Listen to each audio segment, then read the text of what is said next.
کلثوم یکی از عجایب هفتگانه جهان، جایی که حدود 2000 سال پیش صحنه نفسگیر جنگ‌های گلادیاتورها و نبردهای هیجان انگیز کشتی‌ها به نمایش گذاشته می‌شد. این آمفی‌تئاتر غول‌پیکر نه تنها تاریخ بلکه خالق لحظات بی‌نظیری از هیجان و ماجرا بوده. امروز از کلثوم یکی از عجایب هفتگانه جهان میگیم.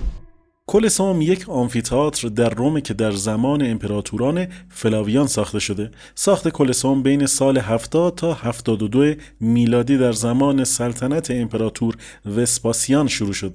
دوران امپراتوری وسپاسیان همزمان بوده با پادشاهی بلاش یکم در ایران. وسپاسیان اومد و امپراتوریش رو با فروتنی شروع کرد برای اینکه نشون بده انسان خوبیه. اون تصمیم گرفت به جای دریاچه خصوصی امپراتور نرون یک آمفی‌تئاتر عمومی بسازه که عملاً 10,000 نفر از مردم روم بیان داخلش و از مبارزات و نمایش‌ها لذت ببرن. نرون هم که الان اسمشو بردیم یکی از امپراتوران ظالم روم بود که تو دوره خودش دستور ساخت یک دریاچه مصنوعی بزرگی رو در مرکز قصر طلاییش، یعنی جایی که الان کلثوم قرار داده. وسپاسیان به جای این دریاچه کلثوم رو ساخت تا مردم بتونن از تماشای نبردهای گلادیاتورها و دیگر نمایش‌ها لذت ببرن تا یک یادگاری بزرگ و مردمی از خودش به جا بذاره. همونطور که گفتیم وسپاسیان در حدود سال 72 شروع کرد به ساخت کلثوم. در سال 80 بعد از میلاد این بنا توسط تیتوس جانشین وسپاسیان تو مراسمی که 100 روز طول کشید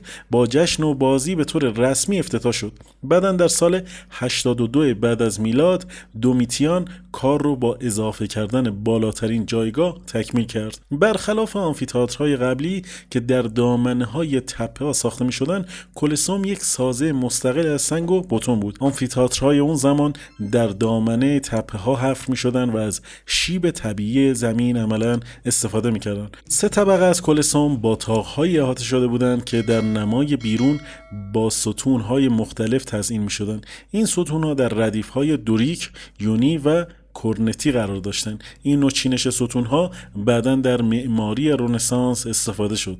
ساختار اصلی کلثوم از سنگ تراورتان ساخته شده بود. دیوارهای فرعی اونم از سنگ‌های آتشفشان ساخته شده بودند و قسمت داخلی و طاق‌هاش هم از بتون. این آمفی‌تئاتر حدود 50,000 نفر تماشاگر رو تو دل خودش جا می‌کرد و یک سایبان بزرگ جمع شونده به نام والریوم داشت که تماشاگران رو از نور خورشید محافظت می‌کرد. تو اون زمان صدها ملوان رومی برای کشیدن و جمع کردن ولاریوم به کار گرفته می‌شدند. به این ترتیب کلثوم نه تنها یک شاهکار معماری بود بلکه نشان دهنده پیشرفت‌های فنی و سازمانی هم بوده که شما ببین تو اون زمان برای راحتی و ایمنی تماشاگراشون چه امکاناتی رو در نظر گرفته بودن.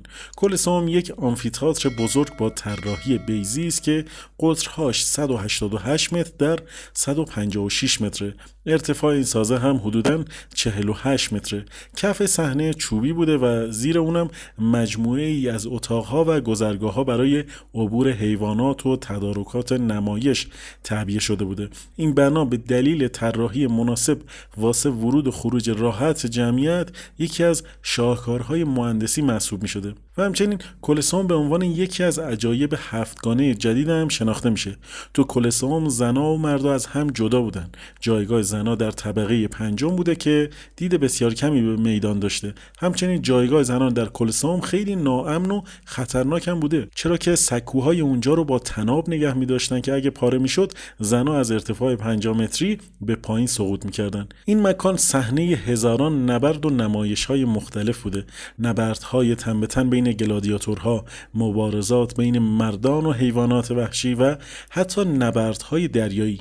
یکی از جذابترین و عجیبترین نمایش‌ها تو کلثوم نبرد دریایی بوده. برای این نمایش‌ها میدان کلثوم رو پر از آب می‌کردن و کشتی‌ها تو اونجا نبرد می‌کردن. این نوع نمایش عملاً نیازمند یک مهندسی پیچیده بوده که خبر از توانایی‌های مهندسان رومی رو میداده. هرچند که برخی معتقدن که این موضوع نبرد کشتی‌ها فقط یک فرضیه است. در قرون وسطا کلثوم به عنوان یک کلیسا و بعد به عنوان یک قلعه توسط 2 خانواده برجسته رومی استفاده می‌شده. کلثوم بر اثر رعد و برق، زلزله و حتی بدتر از اونا در اثر خرابکاری و آلودگی آسیب دیده. تمام صندلی‌های مرمر و مواد تزئینیش هم ناپدید شده. اما حفاظت از کلسوم به طور جدی در قرن 19 با تلاش پاپ پیوس هشتم شروع شد و بعد یک پروژه بازسازی در دهه 1990 انجام گرفت. الان هم این مکان یکی از جاذبه‌های گردشگری رومه که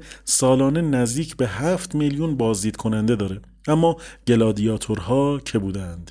گلادیاتورها یه سری مبارز حرفه‌ای در روم باستان بودند که بیشترشون از گروه برده‌ها و جنایتکارا بودند. این مبارزان به دسته‌های مختلفی تقسیم می‌شدند که هر کدوم سلاح‌ها و سبک‌های جنگی متفاوتی داشتند. مثلا سامنیدها با سپرهای مستطیلی بزرگ و شمشیرهای کوتاه می جنگیدن. تراکیس ها با سپرهای گرد کوچیک و خنجرهای منحنی و ریتاریوس ها که با تور و سه شاخه مبارزه می کردن. تبلیغات برای نبرد گلادیاتورها هم چند روز قبل از مبارزه با اعلامیه‌ای که به دیوار چسبونده میشد انجام میگرفت. تو مبارزه هم وقتی که یک گلادیاتور زخمی میشد و نمیتونست دیگه بجنگه، انگشت سبابش رو بلند میکرد تا از تماشاگرها درخواست عفو کنه. اگر تماشاگرها رحم میکردن دستمالشون رو تکون میدادن و اگر خواهان مرگ اونا بودن انگشت شستشون رو به سمت پایین میچرخوندن.